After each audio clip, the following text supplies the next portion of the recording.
정부가 인천공항 입국장에 면세점을 도입하겠다고 한 데 이어서 현재 1인당 600달러인 면세 한도를 늘리는 방안을 검토하겠다고 밝혔습니다.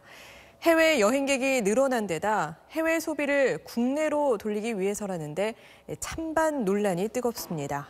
먼저 정경윤 기자의 보도 보시죠. 우리나라 1인당 면세 한도는 2014년에 600달러로 상향됐습니다. 하지만 소득 수준과 물가 상승을 감안해 더 올려야 한다는 의견은 꾸준히 나오고 있습니다. 600달러가 좀 작은 감이 있죠. 그래서 물건 한두 개 사면 600달러 초과하는 게 일반적인. 최근 김동연 경제부총리가 입국장 면세점 도입과 더불어 면세 한도 증액을 검토할 뜻을 밝히면서 논란에 불이 붙었습니다. 내년 5월부터는 이제 영업을 할 수 있게 된다면 그 상황을 봐서 그 입국 면세 한도를 증액하는 문제도 같이 그 속에 포함시켜서 검토를 하도록 하겠고요. 면세업계에서는 1,000달러까지 올려야 한다는 주장도 나옵니다. 하지만 반대 의견도 많습니다. 2,000달러 정도인 일본을 제외하면 미국은 200에서 최대 1,600달러, EU 국가는 약 500달러로 우리나라와 큰 차이가 없다는 겁니다. 자칫 해외 소비만 늘어날 거라는 지적도 나옵니다. 해외에 나갈 수 있는 사람은 일정한 소득 이상을 가진 사람들입니다. 이분들에게 더 많은 혜택을 준다. 소비세가 일진적으로 되게 한다는 측면에서도 정의로운 조세 제도도 아니라는 것이죠. 휴대폰 면세 한도는 정부가 결정하면 국회 논의 없이 증액이 가능한 사안입니다. SBS 정경윤입니다. 네, 취재 기자와 더 자세히 얘기 나눠보겠습니다. 네, 정 기자, 그동안 면세 한도를 늘릴 필요가 없다던 정부가 좀 갑자기 입장을 바꾼 것 같은 느낌이 드네요.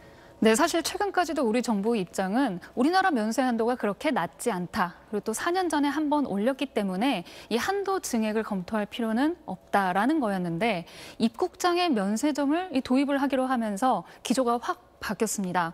사실 입국장에 면세점이 좀 들어선다고 해도 지금의 면세 한도라면 소비가 더 늘기 어렵다라는 지적이 계속 있었거든요. 결국 우리 정부가 어떤 방법이든지 이 소비를 늘리기 위한 고유직책이 필요하다. 이렇게 판단한 게 아닌가 싶습니다. 면세 한도를 결정하는 기획재정부에 확인을 해봤는데요. 이제 이 증액에 대한 검토를 시작하는 단계다라고 밝혔습니다. 네, 아직은 시작하는 단계인데 그런데 사실 면세 한도를 늘린다고 정부가 기대하는 소비 확대, 소비 활성화 이런 게 이뤄질 수 있을까요?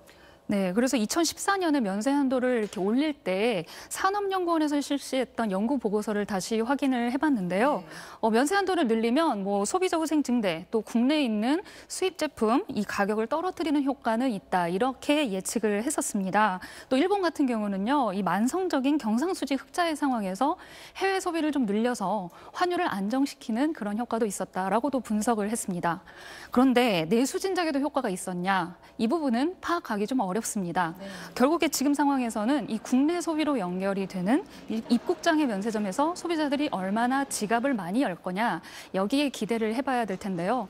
정부도 인천공항에서 6개월 정도 입국장 면세점을 시범 운영을 해보고 이게 잘 되면 전국으로 확대한다는 계획이어서 과연 어떤 결과가 나올지 좀 눈여겨봐야 될 것 같습니다. 좀 더 지켜봐야겠네요. 네, 잘 들었습니다.